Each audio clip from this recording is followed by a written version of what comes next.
This is Real News Media TV, coverage you can trust. Please like, share, subscribe, and hit the notification bell. Select all for daily news updates.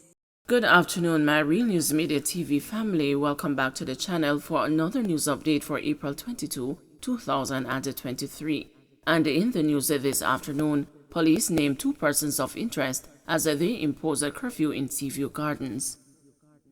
The police have imposed a 48-hour curfew in Seaview Gardens, Kingston, while at the same time naming 2 persons of interest they believe can assist with several investigations within the area. The persons of interest are Romeo Gillespie, otherwise called Romy, and Aaron McLeod, both of Seaview Gardens. The police say the men should report to the Hunts Bay police station by midday on Saturday. Meanwhile, the curfew imposed at 6 p.m. on Friday is set to remain in force until 6 p.m. Sunday. The boundaries of the curfew are north intersection of Chesterfield and Arctic Boulevard until Lelandro Road to Atlantic Boulevard, east along Chesterfield Avenue to the intersection of Pacific Boulevard, south along Atlantic Boulevard in an easterly direction to Chesterfield Avenue at the intersection of Arctic Boulevard, west from Leland Avenue along Atlantic Boulevard in southerly direction to an imaginary point. Extradition requests being prepared for 3 suspects in multi-million-dollar in-sports fraud. Extradition requests are being prepared for 3 or 4 additional suspects in the multi-million-dollar fraud case at the Institute of Sports. This was revealed in the Kingston and St. Andrew Parish Court yesterday when the former financial controller at InSports, Andrew Wright, and his co-accused Rudolph Barnes, O'Neill Hope, Andrew Picton, and Janika Mills made their first appearance. When the matter was called up yesterday morning, the court was told that the Office of the Director of Public Prosecutions has the conduct of the matter. However, the clerk of court informed the judge that the Crown Counsel assigned to the case will not be in court and has requested that the case be mentioned next Wednesday. Noting that the case file is complete, the clerk said the investigating officer is requesting additional time to locate 4 suspects. She said while the extradition process for 3 suspects who reside outside of Jamaica has started, investigators are trying to find a local suspect. Having heard the Office of the DPP's instruction to adjourn the case and delay bail application until next Wednesday, defense attorneys were not pleased. Attorney representing O'Neill Hope, Seymour Stewart, described it as disgraceful.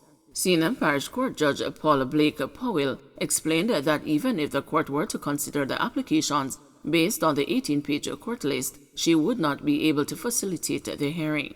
When Mr. Stewart's bid to have the judge send for the file from the office of the DPP was unsuccessful, the attorney pressed for the bail application to be heard on Monday. But he also failed in this bid. Mr. Stewart was livid following yesterday's hearing. The accused were remanded until April 26. What went on today is a travesty of justice. Travesty. It's a sad day, I believe, for the rule of law in this country. Because here it is. You have a matter going since 2010. 2010. Been through the Asset Recovery Agency, Civil Recovery, MOCA is now involved. And 13 years later, they're charged before a court on the same matter that they were before a civil court. They're now charged criminally, been locked up. And the DPP is not prepared to come to defend or to prosecute the matter because it's not convenient for them. And then it's obvious that they weren't ready because the file's not here and the lawyer is not here. Yet the defendant's here, the lawyers are here, the judge is here, the investigators are here, but the DPP sends a message that is not convenient to them because the file is complex, it's large, and the lawyer dealing with it is not available. That's a travesty of justice. In my view, this amounts to the DPP trying to take over the functions of the judiciary. They were not ready. It's obvious. They were not ready. Meanwhile, it was revealed that the Industrial Disputes Tribunal had handed down a $2.7 million award to O'Neill Hope for wrongful dismissal. Former financial controller at InSports, Andrew Wright, had filed a similar claim. They are accused of being part of a team of current and former InSports employees who wrote, signed, and cashed fraudulent checks for payees who were neither employed nor contracted to the agency. Wright, Barnes, Hope, Mills, and Picton are charged with a conspiracy to defraud, acquisition, use, and possession of criminal property, engaging in transactions involving criminal property, and the larceny as a servant. The alleged fraudulent scheme spanned the period 2010 to 2017, according to the Major Organized Crime and Anti-Corruption Agency. St. Elizabeth man pleads guilty to housebreaking. A man who the police have described as a habitual housebreaker pleaded guilty to housebreaking and larceny when he appeared in the St. Elizabeth Parish Court yesterday. 27-year-old Jermaine Finlay was charged in connection to an incident in the Luana housing scheme in February. Police say he was observed on surveillance camera removing items from a house in the community. Finlay is to be sentenced on May 19. Meanwhile, Finlay is to face the Manchester Parish Court in relation to a charge of housebreaking and larceny resulting from an incident at the Montpelier housing scheme on March 14. Finlay was released from prison late last year after serving time for similar charges. Laden ready to shine again, DJ released from prison. Dancehall recording artist Laden is now a free man. The artist, whose real name is O'Keefe Aarons, was released from the Tower Street Adult Correctional Center on Friday afternoon after serving almost 30 months of a 4-year prison sentence for firearm possession. A video of the freshly freed DJ riding a motorcycle has been making the rounds on social media. Attorney at law Thomas Levine confirmed earlier with the news that he had heard that his client would be released Friday, but could not give an official comment at the time. In December 2020, Laden was sentenced to 4 years imprisonment for illegal possession of a firearm and 18 months for illegal possession of ammunition after pleading guilty to the charges. Both sentences had been set to run concurrently, so he would serve a maximum of 4 years. He had been in lockup for 3 months prior to his initial sentencing. The police reported that about 10:40 p.m. on October 28, lawmen were in Cheapside, St. Elizabeth, when they signaled the driver of a black Mercedes-Benz motorcar to stop. The driver, which turned out to be Laden, initially complied with the order but sped off when the police approached. A chase ensued, and during the chase, an object was seen being thrown from the sunroof of the car. The object turned out to be a firearm. Laden rose to fame as a Digicel Rising Star Top 10 finalist under the stage name Jim Laden and is known for songs like Time to Shine, Feelings Too Heavy, and Never Lonely. Guyanese cousins sentenced in cocaine smuggling case.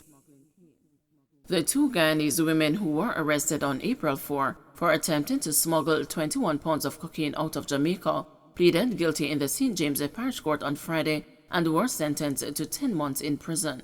Cousins Oshara Moses, a 21-year-old nail technician, and Abiki Moses, a 27-year-old cook, both of Georgetown, Guyana, were also ordered to pay a combined fine of $3 million or spend an additional 6 months in prison by presiding parish judge Sasha Marie Ashley. The women pleaded guilty to possession of, dealing in, and attempting to export cocaine. They pleaded not guilty to the charge of conspiracy to export cocaine, after which a no evidence motion was entered by the prosecution in relation to that charge. Attorney at law Henry McCurdy, who represented the 2 cousins, appealed to Judge Ashley to show leniency to his clients, saying both of them have families to care for and had good characters previously.